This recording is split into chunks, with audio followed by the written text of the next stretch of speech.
Different उनकी शिक्षाएं, उनके उद्देश्य, उनको बहुत डिटेल से पढ़ा था। मैंने उनको एक्सप्लेन किया था कि जैन धर्म की जो मुख्य शिक्षाएं, जो उनके मेन पिलर्स हैं, वो पांचों पिलर्स हमने बहुत डिटेल से उनको एक्सप्लेन किया था। मैं समझता हूँ कि आप लोगों को कुछ चीज़ समझ में आई होंगी कि वो 5 पिलर्स क्या हैं। ये जो इंडियन आर्ट एंड कल्चर का आपका जो सीरीज़ है, इसमें जो पहला टॉपिक था वो मैंने बताया था कि रिलीजन्स का है, धर्म का है, जिसमें हमने बुद्ध धर्म की शुरुआत की थी, पहला लेक्चर। दूसरा लेक्चर कल जैन धर्म में था और जैन धर्म की शिक्षा। आज तीसरे में इसमें हमें जैन धर्म को ख़त्म करना है, और यानी ख़त्म करने का मतलब ये कि जैन धर्म को नहीं समाप्त करना है, जैन धर्म टॉपिक को ख़त्म करना है। और साथ ही बुद्धिज़्म की कुछ चीज़ें रह गई थी, और बुद्धिज़्म और जैनिज़्म में जो अंतर है दोनों में, वो मैं आपको दोनों में बताऊंगा, या दोनों को जब कंपैरिजन करते हैं हम लोग, तो कंपैरिजन में क्या क्या पॉइंट्स हमारे इम्पोर्टेंट हैं। जैनिज्म और बुद्धिज्म दोनों के बारे में ये बात हम बहुत डिटेल से पढ़ चुके हैं कि बेसिकली ये जो कर्मकांड, यज्ञ, बलि और जो वैदिक रिलीजन था, जो धारणाएँ थी, जो कुरीतियाँ थी, उनके विरुद्ध एक प्रोटेस्ट था ये, और एक विचारधारा थी। और 6वीं शताब्दी ईसा पूर्व मैंने ये भी बताया था आपको कि एक केवल जैन धर्म, बुद्ध धर्म ही नहीं, बल्कि ऑलमोस्ट बौद्ध स्रोत के अनुसार 62 और जैन स्रोत के अनुसार 368 डिफरेंट समुदाय थे, छोटे बड़े, जिनमें से 2 ये बड़े थे। दूसरे 3-4 मैंने और आपको बताए थे कल, वो वक्त के साथ साथ, समय के साथ साथ समाप्त हो गए, या उनकी तरफ लोग बहुत ज़्यादा नहीं आए, वो बहुत ज़्यादा उनको एक्सेप्ट नहीं किया गया। लेकिन ये दोनों समुदाय जो थे, ये दोनों समुदाय, इन्होंने लोगों में बहुत ज़्यादा पॉपुलरिटी गेन की, और बहुत तेज़ी के साथ ये, अच्छा ये नहीं खुला है,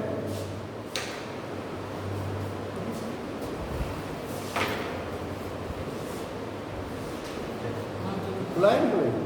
अच्छा बता देना सर जब। हाँ नहीं, मैं समझा इसे खोल दीजिए, ऑन कर दीजिए। जैन धर्म और बुद्ध धर्म की पॉपुलरिटी की बड़ी वजह मैंने आपको ये भी बताई थी कि सोसाइटी, उसके सोशल, इकोनॉमिक, पॉलिटिकल तीनों कॉजेज़ थे। सोशल कॉजेज़ में मैंने बताया था कि जो जाति प्रथा, जो वर्ण व्यवस्था थी, उसके विरुद्ध भी एक ये विचारधारा थी। इसलिए स्पेशली कुलीन तंत्र, क्षत्रिय और वैश्य जो थे, वो बहुत तेज़ी के साथ इसकी ओर अग्रसर हुए थे। इन दोनों की मैंने शिक्षाएं बताई थी, मेन इनके पॉइंट्स बताए थे। आज जैन धर्म से जो बची हुई कुछ चीज़ें कल रह गई थी, वो चीज़ें मैं आपके सामने कंप्लीट करूँगा। इसमें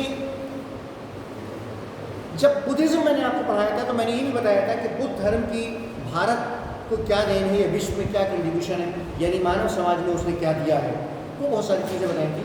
इसी तरह से जैन धर्म का इंडियन सोसाइटी को क्या कंट्रीब्यूशन है, या जैन धर्म ने भारतीय समाज या विश्व समाज या मानव समाज को क्या दिया है, उसके बारे में भी 2-3 पॉइंट्स।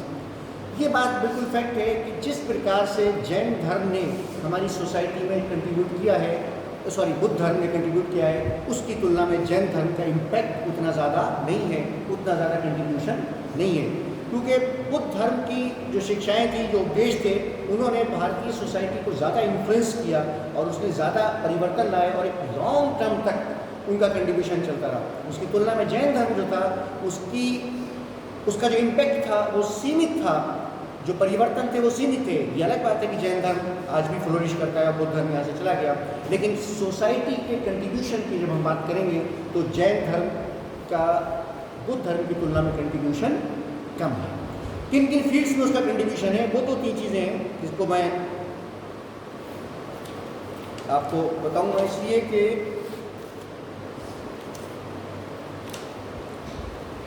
जैसे बुद्ध धर्म कंट्रीब्यूशन का अर्थ ये होता है कि वो चीज़ें उस सोसाइटी में पहले नहीं थी, उस धर्म के आने के बाद, उस विचारधारा के आने के बाद उसमें वो चीज़ें पैदा हुई, ये कंट्रीब्यूशन हुआ। और कंट्रीब्यूशन हमेशा याद रखिए, जब हम कंट्रीब्यूशन की बात करते हैं तो उसको पॉजिटिव वे में लिया जाता है, नेगेटिव कंट्रीब्यूशन भी होता है, लेकिन पॉजिटिव वे में लेते हैं कि उसने समाज को क्या दिया है।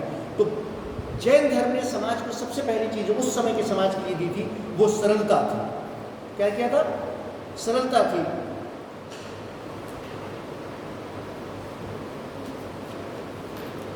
आडंबर रहित, सरल, उसे ये पॉइंट्स में लिखिए, बहुत डिटेल नहीं लिखिए। सिंपलिसिटी दी थी। क्यों? इससे पहले जो वैदिक धर्म था उसमें कॉम्प्लिकेशन बहुत ज़्यादा था, उसमें मैंने कल भी कहा था कि पुरोहित पूरतम का यज्ञ बलि की, उसकी तुलना में एक सरल सिंपल बहुत ही प्रैक्टिकल जीवन दिया गया। तो पहली चीज़ क्या थी? सरलता थी।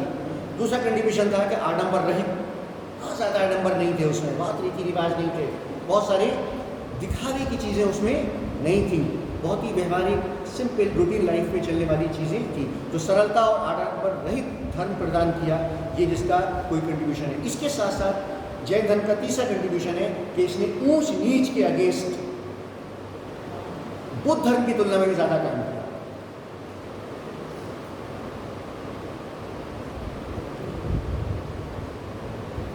क्योंकि इसने ऊंच नीच को इसमें बिल्कुल समाप्त कर दिया गया था। और जिस सोसाइटी की हम बात कर रहे हैं, उस सोसाइटी में ऊंच नीच बहुत तेजी के साथ इस्टेब्लिश हो चुकी थी। 6वीं शताब्दी से पूर्व में जाति प्रथा थी।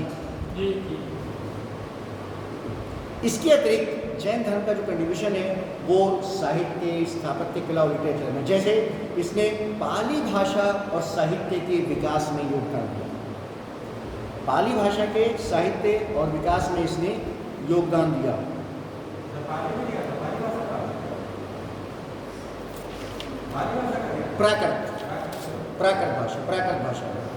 प्राकृत भाषा इसने योगदान दिया इसमें। दोनों थी, प्राकृत कौन सा दोनों?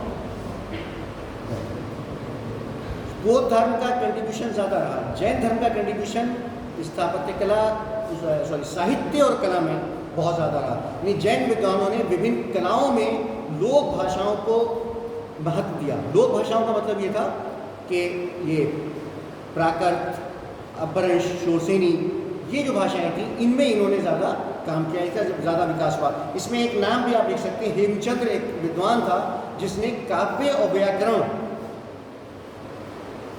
हेमचंद, चाहे तो आपको पहले भाषाएं लिख लीजिए। जैन धर्म का जो भाषाओं में कंट्रीब्यूशन है उसको भी आप लिख सकते हैं। प्राकृत, अपभ्रंश,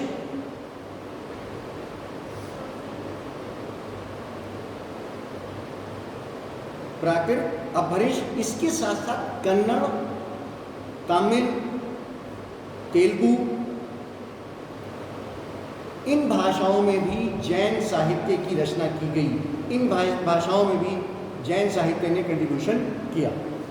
यानी प्राकृत और अपभ्रंश तो मेन था, इसके साथ साथ ये लोकल भाषाएं थी, इनमें भी इनका कंट्रीब्यूशन रहा।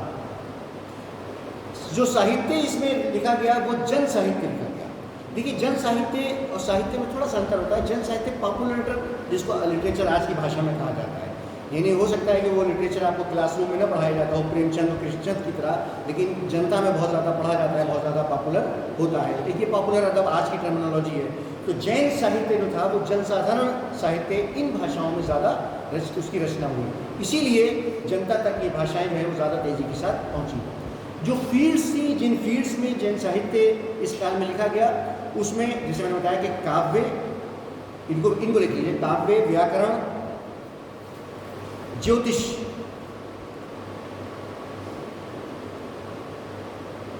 काव्य, व्याकरण, ज्योतिष, छंद शास्त्र, यानी धार्मिक पॉइंट्स को छोड़कर इन विषयों के ऊपर भी जैन साहित्य की रचना की गई और इनके कारण इन भाषाओं का जो है वो इसमें विकास किया गया। दूसरी चीज़ जो मैंने बताया कि प्राचीन भारतीय और स्थापत्य कला में इनका योगदान रहा है और वो भी इसका विकास हुआ है। स्पेशली जो है जो हस्तलिखित, जिनको मैन्युस्क्रिप्ट कहते हैं, हस्तलिखित जो जैन ग्रंथ थे, उनके अंदर जो चित्रकारी की गई है वो चित्रकारी जो है बहुत ही उच्च कोटि की है। और ये माना जाता है कि ये इस फील्ड में जैन धर्म का या जैन साहित्य का जो है वो कंट्रीब्यूशन है। हस्तलिखित जैन, इसको लिख लीजिए, हस्तलिखित जैन ग्रंथों में, हस्तलिखित जैन ग्रंथों में या जैन ग्रंथों पर खिंचे हुए चित्र,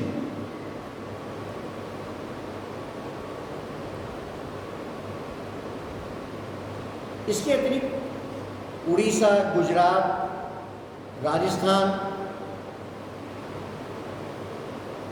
आदि के अनेक जैन मंदिर,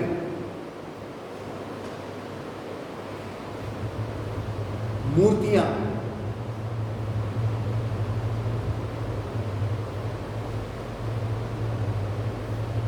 उदय जैन मंदिर, मूर्ति मूर्तियाँ और उदयगिरी पहाड़ी से जो गुफाएं प्राप्त हुई हैं जैन मत से संबंधित। उदयगिरी गुफाएं,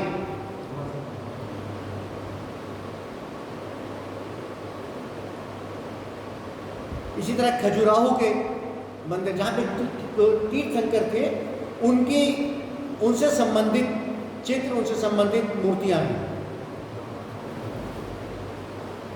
आबू पर्वत जो राजस्थान में है वहाँ के जैन मंदिर, यानी 3 फील्ड्स में इनका ये कंट्रीब्यूशन है। मंदिर, ग्रंथ, उनकी चित्रकारी, उनकी मूर्तियाँ, जिसमें तीर्थंकर की मूर्तियाँ जो हैं वो सबसे ज़्यादा उच्च कोटि की बनाई गई हैं। यानी सोशल कंट्रीब्यूशन में तो क्या था, सरलता और आडंबर रहित था, ऊंच नीच को कम किया था, लेकिन ज़्यादा योगदान रहा वो किस चीज़ में रहा, साहित्य में और स्थापत्य कला से संबंधित इनका योगदान रहा। मैंने जब बुद्ध धर्म का कंट्रीब्यूशन बताया था तो उनकी भी व्यापक फील्ड थी, बहुत डिटेल में उनकी सारी इम्पैक्ट था और उन्होंने परिवर्तन किया था।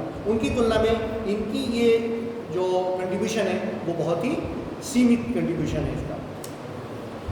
इसके अतिरिक्त जैन धर्म ने अहिंसा को एक नई डायरेक्शन दी, जैन धर्म ने अहिंसा को एक नई दिशा दी।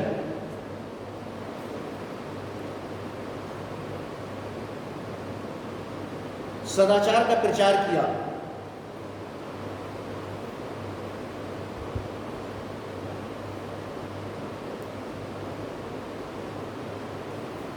कल मैंने पढ़ाया था अनेकांतवाद का सिद्धांत, जिसमें वो सारी चीज़ें थी, जिसके साथ ये आपके जिसमें ये था कि कण कण में जो है वो जीव है और जीव हत्या नहीं होनी चाहिए, चीज़ें बताई नहीं से ये सब जो है वो अनेकांतवाद कहलाता है।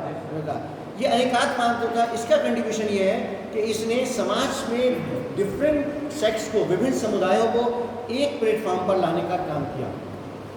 यदि जैन धर्म ने, इसको लिख लीजिए, जैन धर्म ने अनेकांतवाद के सिद्धांत द्वारा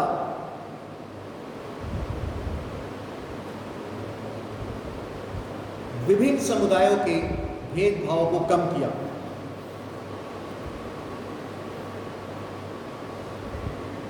देखिए, ये आप कल से हम इस चीज़ को समझ रहे हैं कि सोसाइटी में जो उस वक्त प्रिविलेज कस्टम्स थे, जो रीति रिवाज थे, उनके विरुद्ध ही ये सब चीज़ें उत्पन्न हो रही थी और उन्हीं की काट थी, उन्हीं का तोड़ था। वो जटिल था तो ये सरल हो गया, उसमें आडंबर थे तो ये व्यवहारिक हो गया, उसमें ऊंच नीच थी तो इसने भेदभाव को मिटा दिया। ये कंट्रीब्यूशन सोसाइटी में इनका रहा है। जैन धर्म का एक इसमें कंट्रीब्यूशन में लास्ट में इसमें एक चीज़ और आप इसको पढ़ा सकते हैं जो अक्सर किताबों में दी जाती है कि जैन धर्म ने सोसाइटी के जो व्यापारिक क्षेत्र समुदाय था उसको बहुत तेज़ी से प्रभावित किया। आपको याद होगा कल मैंने बताया था कि आरंभ में ये कुलीन वर्ग प्रभावित हुआ था, बताया था कल मैंने। कुलीन वर्ग इसलिए प्रभावित हुआ था कि चेतक जिनका मामा था और शुरू में जो पॉलिटिकल सरदार थे जिनको हम कहते हैं, उन्होंने इसको एक्सेप्ट करना शुरू किया था। तो उसके कारण कुलीन वर्ग था जिसने सबसे पहले इसको एक्सेप्ट करना आरंभ किया। लेकिन बाद में ये किसमें, जो व्यापारिक वर्ग था उसमें ये बहुत तेज़ी के साथ इसका प्रचार हुआ। आपने देखा कि ये कंट्रीब्यूशन जो बौद्ध धर्म का कंट्रीब्यूशन था उसकी तुलना में बहुत ज़्यादा इसमें चीज़ें नहीं है। बौद्ध धर्म का कंट्रीब्यूशन, उनका योगदान बहुत ज़्यादा था। अब इसकी दूसरी चीज़ जो इससे संबंधित है वो ये कि इन दोनों का कंपैरिजन बहुत होता है, दोनों की तुलना, इसमें बहुत से कंसेप्चुअल क्वेश्चंस आते हैं, हर कंपटीशंस में आते हैं, पूछे जाते हैं। तो सबसे पहली चीज़ तो ये कि ये पॉइंट्स लिख लीजिए आप इसको, यानी जो चीज़ें दोनों में कॉमन रही। दोनों ने वैदिक कर्म कांडों का विरोध किया, ये कॉमन है दोनों में। दोनों ने वैदिक कर्म कांडों का विरोध किया।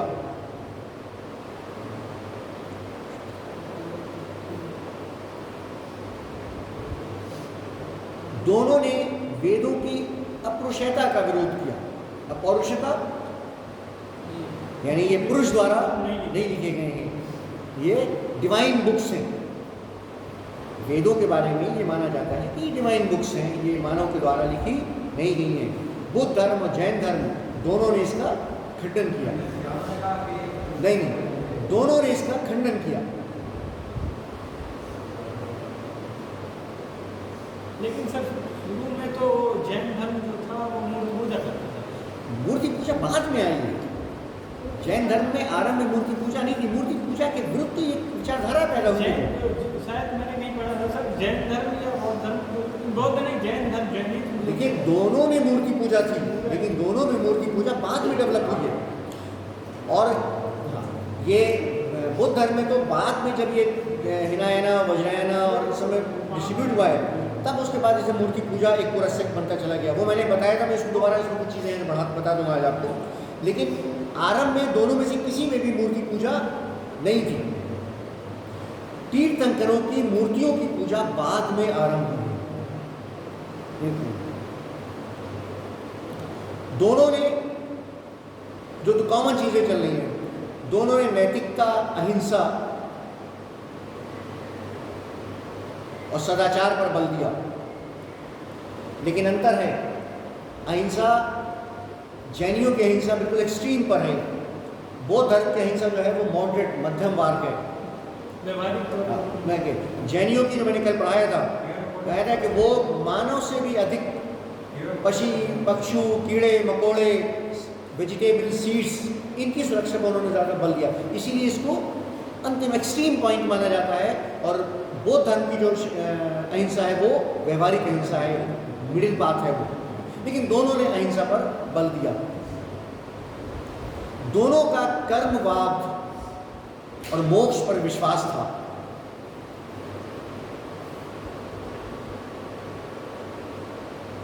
दोनों का कर्मवाद और मोक्ष पर विश्वास था। दोनों ने भिक्षु संघ की स्थापना की। संघ भिक्षुओं के लिए, जिनके अनुयायी थे, भिक्षुओं के लिए संघ को मान्यता थी और स्थापना की दोनों ने। दोनों में अंतर क्या है? जो मेन अंतर है, बुद्ध ने जो मार्ग अपनाया उसे मध्यम मार्ग कहा जाता है। उन्होंने मध्यम मार्ग का उपदेश दिया। लिख लीजिए, मिडिल पाथ कहा जाता है। महात्मा बुद्ध ने मध्यम मार्ग का उपदेश दिया।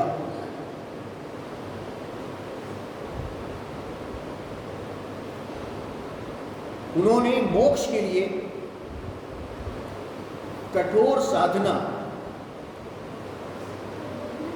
और काया क्लेश पर विश्वास नहीं था। अंतर था। गौतम बुद्ध की बात कर रहे हैं, अंतर बता रहे हैं। उन्होंने मोक्ष और कठोर साधना और काया क्लेश पर विश्वास नहीं था।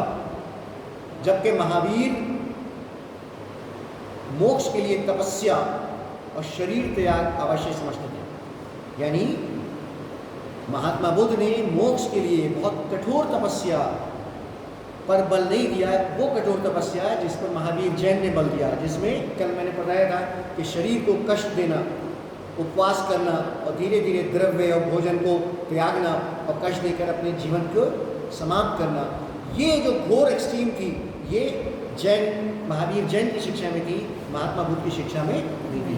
यानी दोनों ने मोक्ष पर बल दिया, लेकिन मोक्ष की प्राप्ति के लिए महात्मा बुद्ध ने वो कठोर तपस्या पर बल नहीं दिया जो कठोर तपस्या पर जैन धर्म ने बल दिया, या महावीर जैन ने उसको आवश्यक माना। यानी महावीर जैन के अनुसार कठोर तपस्या और शरीर का त्याग आवश्यक है मोक्ष प्राप्ति के लिए। कल मैंने जो पॉइंट्स दिखाए थे, बताया भी था कि उसमें शरीर का सजाना संवारना भी, ये भी गिराव नहीं था। जैन धर्म के कल बहुत सारी डिटेल हमने पढ़ी थी, बस आया था, बहुत सारे कुछ पॉइंट्स थे उसमें। दूसरा अंतर है, बौद्ध धर्म आत्मा के अस्तित्व पर विश्वास नहीं रखता।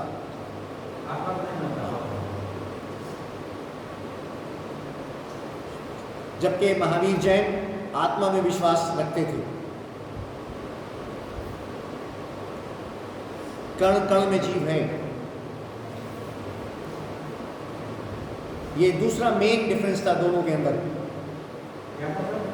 बौद्ध धर्म में आत्मा पर विश्वास नहीं था, उसके अस्तित्व पर विश्वास नहीं था, उसके एग्जिस्टेंस पर विश्वास नहीं था। जबकि महावीर जैन ने आत्मा के एग्जिस्टेंस पर बल दिया और उसको एक्सेप्ट किया। बौद्ध धर्म के अनुसार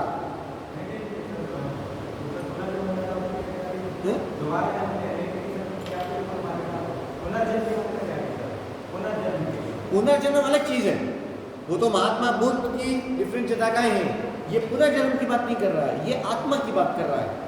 आत्मा जो शरीर के अंदर जो असल माना जाती है, कहते हैं कि ये आत्मा जो है, ये आत्मा के एग्जिस्टेंस की, आत्मा कोई शेप रखती है, आत्मा एग्जिस्ट करती है। इनमें इन दोनों में इस जो दार्शनिक विचारधारा है दोनों की, वो अलग अलग है। जैन का मैंने कल बताया था कि कण कण में जीव है, एटम जो सबसे छोटा हुआ है उसमें भी जीव है। इसको भी लिख लीजिए, तीसरा पॉइंट इसको बचाया भी लिखिए कि जैन मत कर्म को भौतिक रूप में मानता है, मैटर के रूप में। जैसे हम आजकल ना कर्म जो हमारे भौतिक रूप में है, मटेरियलिस्टिक रूप से एग्जिस्ट करते हैं।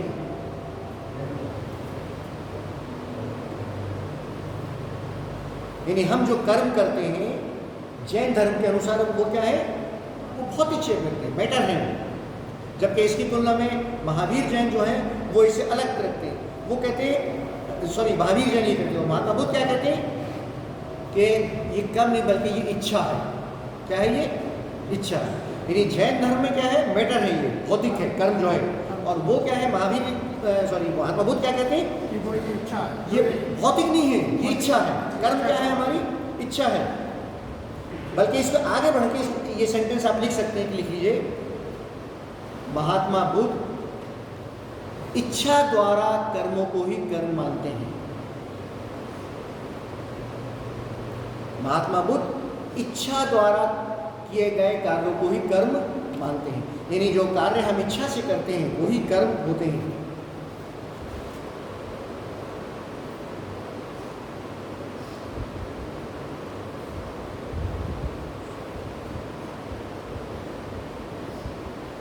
दोनों में मोक्ष के प्रति भी एक बड़ा अंतर है। जैन में जो है वो क्या कहता है कि शरीर का विनाश ही मोक्ष है, शरीर का विनाश ही मोक्ष है, ये जैन धर्म कहता है। और बुद्ध मत क्या कहता है कि आप इस जीवन में भी मोक्ष प्राप्त कर सकते हैं। है ना, जमीन आसमान का फर्क है दोनों में, तो बिल्कुल दो अलग विचारधाराएं हैं। यानी जैन धर्म के अनुसार शरीर को त्यागे बिना मोक्ष की प्राप्ति हो ही नहीं सकती। अगर आपने मोक्ष प्राप्त किया है तो इट मीन्स कि आपका शरीर का विनाश हो चुका है। लेकिन महात्मा बुद्ध क्या कहते हैं? कहते हैं कि इस शरीर के साथ, इस जीवन के साथ जो है वो आप मोक्ष प्राप्त कर सकते हैं। ये हम डिस्कस कर चुके हैं, लेकिन इसको आप पॉइंट्स में भी लिख सकते हैं कि महावीर ने अहिंसा और अपरिग्रह पर अधिक बल दिया। कल इसको हमने डिटेल से डिस्कस किया था कि कोई भी जिसको चोरी करना तो उसका एक पार्ट है, लेकिन उसमें वो सारी चीज़ें आ जाती हैं। अहिंसा और अपरिग्रह इन दोनों पर महावीर जैन ने ज़्यादा बल दिया। दूसरा अंतर ये भी है कि भिक्षुओं के लिए महावीर जैन ने वस्त्र को वर्जित कर दिया, जबकि महात्मा बुद्ध इसका विरोध करते हैं और वो वस्त्र धारण करने का उपदेश देते हैं। महात्मा बुद्ध ने नग्न रहने का विरोध किया है, महावीर जैन ने वस्त्र धारण करने का विरोध किया है और नग्न रहने का उन्होंने उपदेश दिया है। एक और दोनों में अंतर है। महात्मा बुद्ध ने जाति बंधन पर ज़्यादा कठोर तरीके से वार किया है। जो जाति व्यवस्था है उसको और जो कुरीतियाँ थी उनका ज़्यादा प्रबल तरीके से खंडन महात्मा बुद्ध ने किया है। ये जो शिक्षा की चीज़ें हैं ये बेसिकली फिलॉसफिकल हैं, दार्शनिक हैं। जिनका इन धर्म से संबंध नहीं है उनके लिए समझना थोड़ा मुश्किल होता है, लेकिन इनमें एक आसानी ये है कि ये सब हमारी नैतिकता के आधार है। आप किसी भी धर्म से संबंधित करते हो, लेकिन ये जितनी सारी पॉइंट्स हैं कुछ थोड़े से डिफरेंट के साथ कुछ जगह आप इसको एक्सेप्ट नहीं करेंगे, अदरवाइज सब धर्मों का निचोड़ आपको यही मिलेगा। अंतर क्या होगा कि इन धर्म में उसकी एक्सट्रीम है। जैसे अहिंसा है तो अहिंसा की एक्सट्रीम है, जिसकी वजह से मैंने कल बताया था कि इन्होंने खेती और युद्ध दोनों को एक सा करार दिया था, दोनों को वर्जित कर दिया था जैनियों ने। यानी जितना घोर अपराध युद्ध करना है ऐसे ही अपराध खेती करना भी है। ये क्या है? ये अहिंसा की एक्सट्रीम उसका स्थान है उस जगह। वरना ये सारी चीज़ें वो हैं जो हमारी मोरल वैल्यू और हमारी नैतिकता का बेस बनाई जा सकती हैं। इसी प्रकार से सामाजिक विषयों के ऊपर कहते हैं कि महावीर जैन के विचार बहुत हद तक ब्राह्मणों से मिलते जुलते थे। इसको लिख लीजिए, एक पॉइंट है, महावीर जैन के बहुत सारे विचार सामाजिक विषयों पर ब्राह्मण से मिलते जुलते थे।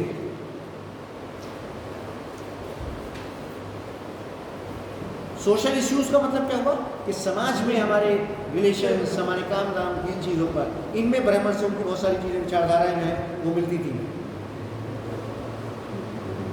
एक अंतर और भी माना जाता है जिस पर थोड़ा सा डिबेट है, लेकिन उसको फिर भी माना जाता है कि जैन धर्म ने किसी हद, देखिए महात्मा बुद्ध ने ईश्वर के अस्तित्व को बिल्कुल नकार दिया। कहते हैं कि जैन धर्म में कुछ हद तक ईश्वर के अस्तित्व को मान्यता दी है,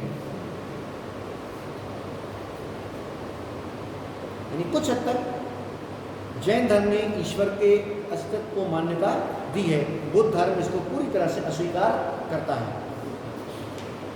फिर वही बात कि बेसिकली क्या था कि उस काल की धार्मिक सामाजिक विचारधारा के अगेंस्ट था। वो ईश्वर को मान्यता देता है, ईश्वर को मान्यता नहीं देते। वो ईश्वर के लिए रिचुअल्स सजेस्ट करता है, ये रिचुअल्स को नहीं मानते हैं। उन सबके अगेंस्ट ये सारी चीज़ें चल रही थी। ये वो मेन पॉइंट्स थे जो दोनों में की तुलना में आमतौर पर क्वेश्चन पूछे जाते हैं। डिफरेंट, इन्हीं को डिफरेंट तरीके से घुमा फिरा के पूछा जाता है। और पास क्वेश्चन मैंने ये देखा है कि इसी से उसका आंसर निकल रहा था, लेकिन वो थोड़ा सा घुमा के पूछा गया था, तो वो आदमी उसमें क्या होता है, कंफ्यूज हो जाता है। कल हमने महावीर जैन के, जैनिज्म के डिफरेंट समुदाय पढ़े थे। कुछ चीज़ें मैंने उनकी थोड़ी थोड़ी आपको बताई थी, जो उप संप्रदाय कहलाते हैं। क्या कहलाते हैं, यानी उनका सब डिवीजन हुआ था। जैसे दो बताए थे मेन, कौन कौन से, दिगंबर जैन और श्वेतंबर जैन। भद्रा बाहु, स्थल बाहु की लीडरशिप में ये सब हम डिटेल से, इनसे संबंधित कुछ चीज़ें और समझ गए। ये दिगंबर जैन जो था, फिर इसमें और डिवीजन हुआ। हाँ, आज भी आप देखते हैं ना, हिंदू हो या मुसलमान हो, पहले मेन सेक्ट में बदला, चेंज हुआ, फिर उसमें भी और अलग अलग विचारधाराएं बनती चली गई। इसी प्रकार से कल मैंने आपको दिगंबर जैन, श्वेतंबर जैन और इनकी डिटेल बताई थी। फिर ये दिगंबर जैन भी कई अलग अलग सेक्ट में बढ़ गया। वो आप मेन सेक्टरों के नाम लिख लीजिए। यानी दिगंबर जैन में एक तो मूल संघ रहा, यानी जो मेन था वो रहा था, ठीक है, उसे मूल संघ कहते हैं, जो मेन था। उनसे जो अलग हुए दिगंबर जैन ही रहे, उनमें एक 20 पंथी कहलाए। क्या कहलाए, 20 पंथी। कितना था? 20 पंथी दिगंबर जैन की बात कर रहे हैं। दिगंबर, देखिए जैनिज्म दिगंबर जैन और श्वेतंबर जैन में बढ़ गया। इन दोनों की सारी हमने कल कैरेक्टरिस्टिक पढ़ी थी। अब इस दिगंबर जैन में फिर सब डिवीजन हो गया और इसमें उप संप्रदाय इसके उत्पन्न हुए। अब उसमें भी जो डिवीजन हुआ, उसमें एक तो मेन रहा, तो मेन पार्टी रही, मूल संघ कहते हैं उसके लिए, मूल संघ भी होता है। एक दूसरा क्या बना, 20 पंथी। एक तीसरा क्या था, 13 पंथी। हाँ, इसी में दिगंबर जैन।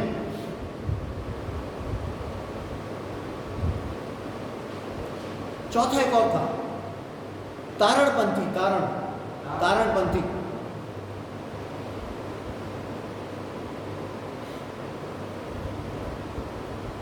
तेरहपंथी, तारणपंथी, 20 पंथी।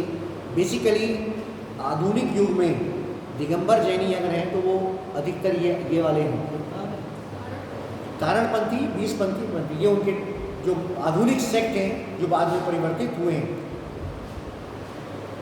अब इनमें अंतर क्या है, मेन अंतर है, बहुत सारी चीज़ें हैं लेकिन जो मेन छोटी छोटे रहते हैं वो मेन मैं आपको बता रहा हूँ कि 13पंथी और 20पंथी जो हैं ये क्या करते हैं, मूर्ति पूजा में द्रव्य पदार्थ यूज करते हैं,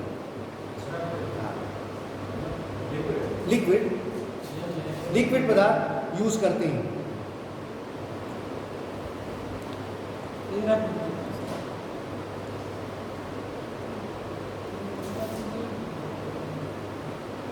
तेरहपंथी,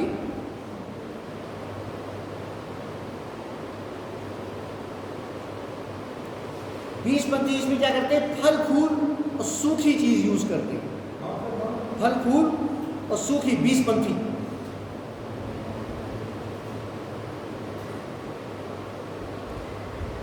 इसमें बड़ा मिक्सअप भी है आपस में। ये इस जो जो बहुत छोटी छोटी चीज़ें हैं जिनके कारण ये समुदाय अलग अलग बनते चले गए हैं कि पूजा में क्या चीज़ यूज़ होगी, क्या चीज़ यूज़ होगी। हिंदू धर्म में भी आप देखेंगे बहुत सारी चीज़ें मैंने अलग अलग देखी हैं कि पूजा में ये ज़्यादा यूज़ होता है, पूजा में ये नहीं यूज़ होता, वहाँ ये यूज़ होगा, डिफरेंट होती है। ये हर धर्म में आपको इस तरह के छोटे छोटे सब डिविज़न नज़र आएंगे। ये मैं इसलिए बता रहा हूँ कि जनरली आप किताबों में दिगंबर जैन, श्वेतांबर जैन ही पढ़ते हैं।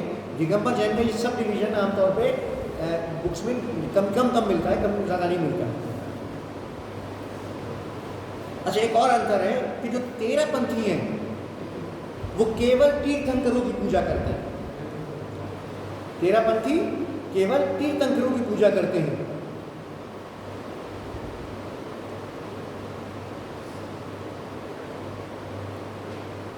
जबकि 20 पंथी जो है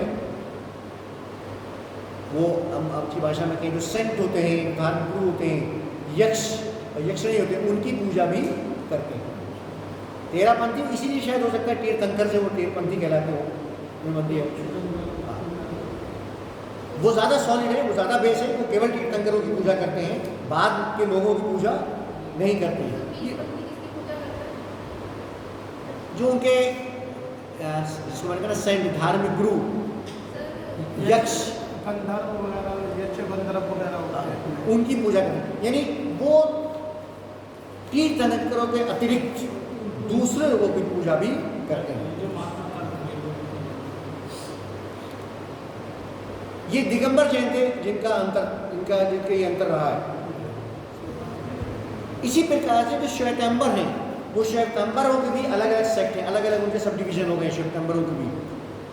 उसमें एक कहलाता है स्थानवासी, बल्कि स्थानकवासी कहलाता है, वो स्थानकवासी श्वेतांबर। देखिए, दिगंबर और श्वेतांबर में मेन डिफरेंस क्या था कि वो वाइट कपड़े पहनते हैं श्वेतांबर, दिगंबर वस्त्र नहीं पहनते हैं। इसके अतिरिक्त और डिफरेंस थे जो मैंने कल डिस्कस की थी। अब ये इनके जो सब डिवीजन है उनको बता रहा हूँ मैं। कल मेन डिवीजन था, आज ये इनके सब डिवीजन है।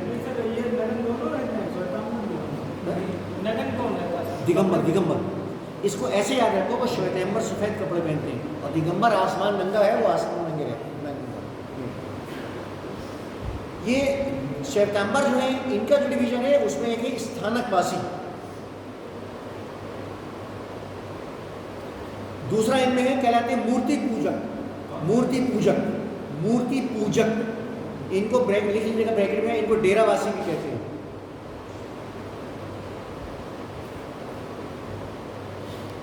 इनमें भी एक 13पंथी ग्रुप होता है। इनमें भी एक 13पंथी ग्रुप होता है। नहीं, ये मूर्ति पूजक नहीं है। हाँ, मूर्ति पूजक, इन्हीं को डेरावासी भी कहते हैं। मूर्ति पूजक को ही डेरावासी भी कहते हैं। अभी स्थानकवासी क्या है? देखिए, स्थानकवासी बताया है, दूसरा मूर्ति पूजक बताया। स्थानकवासी जो है वो मूर्ति पूजा के स्थान पर संत की पूजा करते हैं। ये क्या करते हैं? स्थानकवासी मूर्ति पूजा के स्थान पर संत की, बाबा की पूजा करते हैं। यूँ कहिए अपनी अपनी भाषा में अगर आप समझेंगे उसे। जी, जैसे कि जो प्रेजेंट में है। हाँ, ये उनकी संतों की मूर्ति की पूजा करते हैं। संतों की पूजा करते हैं वर्तमान में। हाँ, जो संत हैं, मैंने इसी को बाबा कहा। आजकल भी जैसे बाबा रहीम रासाराम बाबू जैसे पूजा होती है, तो ये स्थानकवासी क्या है? ये बाबा की संत की पूजा करते हैं। संत लिखिए, बाबा मत लिखिएगा, संत की पूजा करते हैं। किताब में भी आपको संति के शब्द मिलेगा। इसके अलावा इनमें एक और डिफरेंस है कि ये मुख पट्टी भी पहनते हैं। मुंह पर मास्क कह लीजिए उसे आप अपनी आज की भाषा में, मुख पट्टी भी पहनते हैं। स्थानकवासी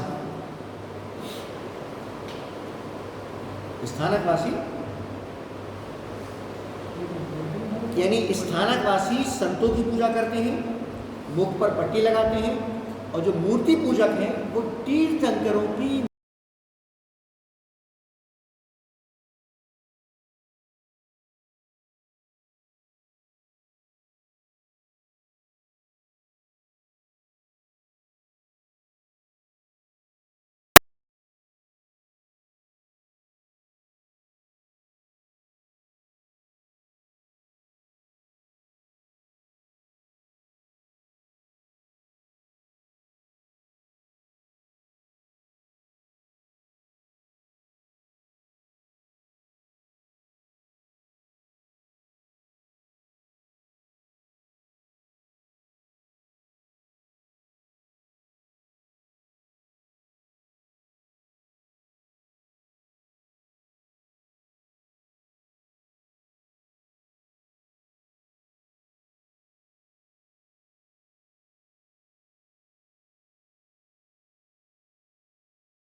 इंडोनेशिया, मलेशिया, सिंगापुर, चीन, मंगोलिया, भूटान और तिब्बत। भूटान और तिब्बत मुख्यतः इसके अनुयायी पाए जाते हैं इन देशों में।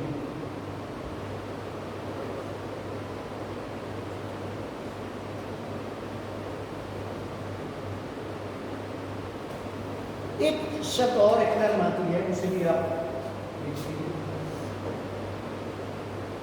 इसे कैसे मिटा देते हैं?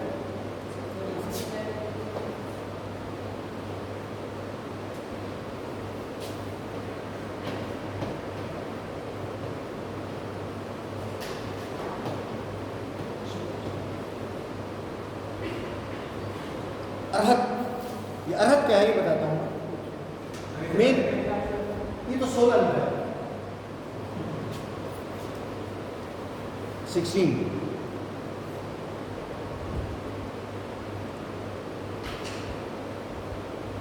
थेरवाद समुदाय के अनुसार अर्हत का अर्थ है वो व्यक्ति कि जिसने वास्तविक स्वरूप में निर्वाण प्राप्त किया। थेरवाद के अनुसार या थेरवाद के अंतर्गत जैसे जो है जिसने अपने अस्तित्व के वास्तविक स्वरूप में निर्वाण प्राप्त किया हो, वो क्या कहलाता है? लेकिन महायाना दूसरी बात कहता है। महायाना में के अंतर्गत क्या है कि अर्हत व्यक्ति वो है जो निर्वाण प्राप्त करने के मार्ग में बहुत आगे है लेकिन प्राप्त नहीं किया।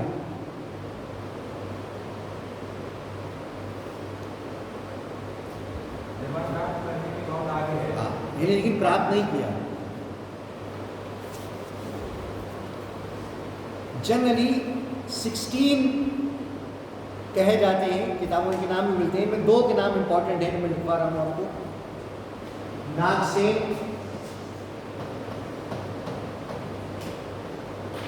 ये किसमें कहा है? सर एक मिनट, जो व्यक्ति निर्माण प्राप्त में आगे जी देखिए क्या अंतर है। जिसने अपने वास्तविक स्वरूप में निर्वाण प्राप्त कर लिया वो अर्हत है। वो ये हिंदुस्तान के ये थेरवाद संप्रदाय में। महायान क्या कह रहे हैं कि नहीं, जिसने इस मार्ग में बहुत आगे आ चुका है वो, लेकिन प्राप्त नहीं हुआ है, अभी मंजिल से वो दूर है। ये दोनों में अंतर है। इसमें 16 हैं ये, ठीक है। हर धर्म में बहुत से महापुरुष होते हैं जिनके अलग नाम होते हैं। एक तरह से इनके महापुरुष समझ लीजिए। इनमें एक की नागसेन है, एक उनके बेटे राहुल को भी कहा जाता है, ये भी अर्हत है। नागासेन 2nd सेंचुरी BC, 2री शताब्दी BC, यानी इनका काल रहा है।